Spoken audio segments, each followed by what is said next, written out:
challenges chezi mu running media challenges eziri mu running media kati nganze njogera nganze lwakuba nayengera ekintu kipya ebadde on work learning nsomye nga bwenkola olwaleero singa ensesaamu ekitiibwa abantu abalinganze bandindetedde diguli emakerere nga si honore saagala kigamba honore nga bakkiriza nti ngisomeredde ngikoleredde kubanga nsomye nga nkola tewali kyuma kyetukozesa kyesimanyi bwe bakiyita n'omulimu gwe kikola newankubadde nga nze sigenda mu control mu kubateekerako byuma mmanyi era nsobola okuba nga nvuga emmotoka nemmanya nti kati ali ku konso slider agisiiza wansi si lwe lulimi lwe nasoma so obuzibu bwensinza okusanga kuyiga bintu nga bwe mbikola njiga bwenkola to the extent nti kati ndowooza ndinga consultant olw'ekisa Katonda singa mbadde mpita mu bitundu by'ekyegeegwa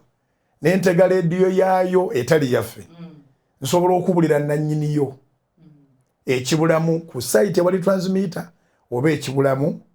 mu studio we bali nsobola okumanya ekyo so naye kize with time kyabayita experience naye obuzibu businze kubeerawo nti bwe nali ntandika bw'otandika n'abantu nga bamanyi tomanyi beerabira nti gwe nannyini kwolesebwa era njaga balekera kubuuza nti wawulira otya okuba toyina experience toyina kumanya kwonna mu media whether Christian media is media yes nti toyina kumanya kwonna abantu bewasooka okuba nabo mu Salt Media Charles James Senkubuge ng'alina experience ennene bwe tugenda mu abantu abala ttiimu endala gye wayina olina abamawulire nga ba journalists now Pastor Bujingo qualification ye ya experience mu butale na kubuulira njiri kutembeeya kati oze omutembeeyi oyingidde mu system eya media awo wabeera obuzibu era nkubiriza abatandisi okuconcentrating ennyo ku kintu kyewawulira ekikola ebintu ffe kugayidinga bakugu kyesiryerabira nti bajja ne sisitimu y'amawulire era bw'oba ojjukira newsroom yonna yagenda mulundi gumu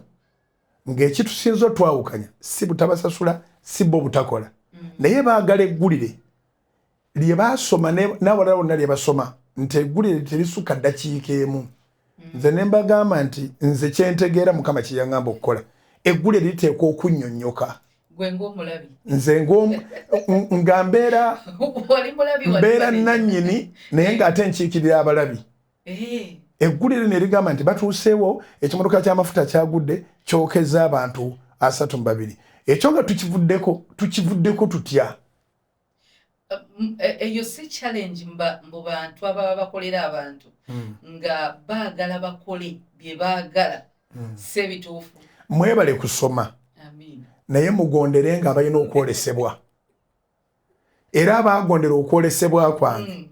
bonna weebali era tuwali ggulire singa ggulire lya Salt tulisimoggola ne tulisimula ne tuli kunkumula ne tulisengejja ne tuli kuteerayo nga munnyo tewabeerawo oludda lukaayana